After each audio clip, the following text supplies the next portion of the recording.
Hey Lisa. Hey Ryan. I just came from biology class. Today we learned about cells and their organelles. Really? I was sick when we learned about cells in my class and didn't get a chance to learn it. But I have a test Friday on them and I am lost. Would you mind telling me about what you learned? No, I don't mind at all.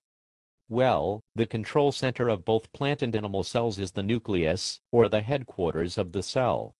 The nucleus tells the cell how and when to carry out processes.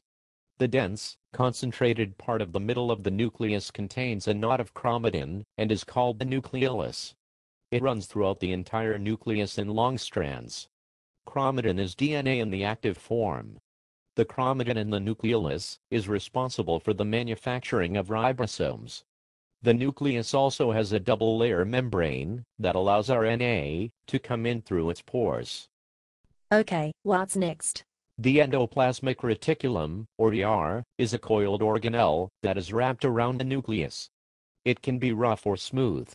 The rough ER has a ribosome-studded surface and assists in synthesis and modifying proteins. The smooth ER is the same as the rough with the exception of no ribosomes. It helps carry out special tasks with enzymes. What are ribosomes?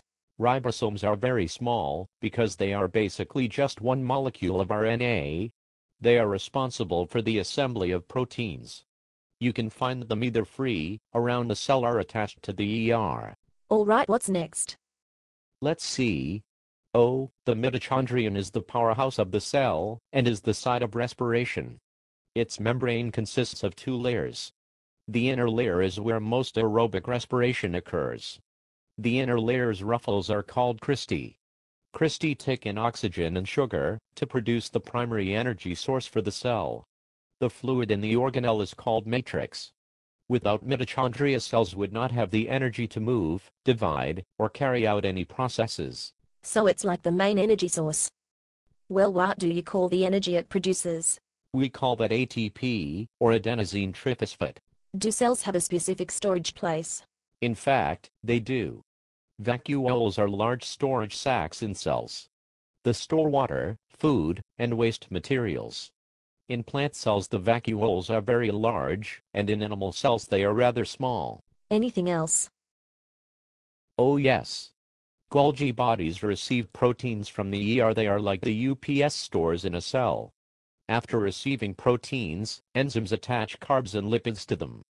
Then the proteins are either stored for as long as needed to send to their final destination. Concentrated sacs filled enzymes that break down lipids, carbs, proteins, old organelles, debris, and harmful invaders are known as lysosomes. Centrioles are small cylindrical organelles that take part in cell division. They are found only in animal cells and are groups of microtubules. That sure is a lot of organelles. But wait. There has to be something holding all of them together. Oh gosh, how could I have forgotten?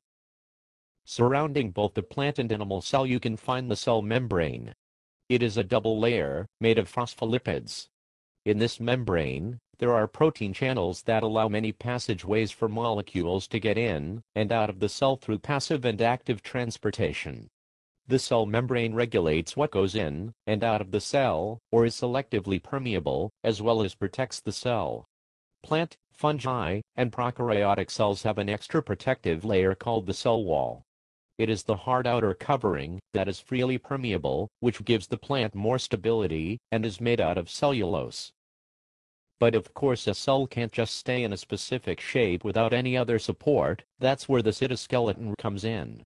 It is made up of protein filaments and maintains the shape of the cell. It is also involved in the cell's movement. Well, I think that's all my brain can handle before lunch. Thank you so much, Ryan, for helping me. I will let you know how I did on my test. Bye.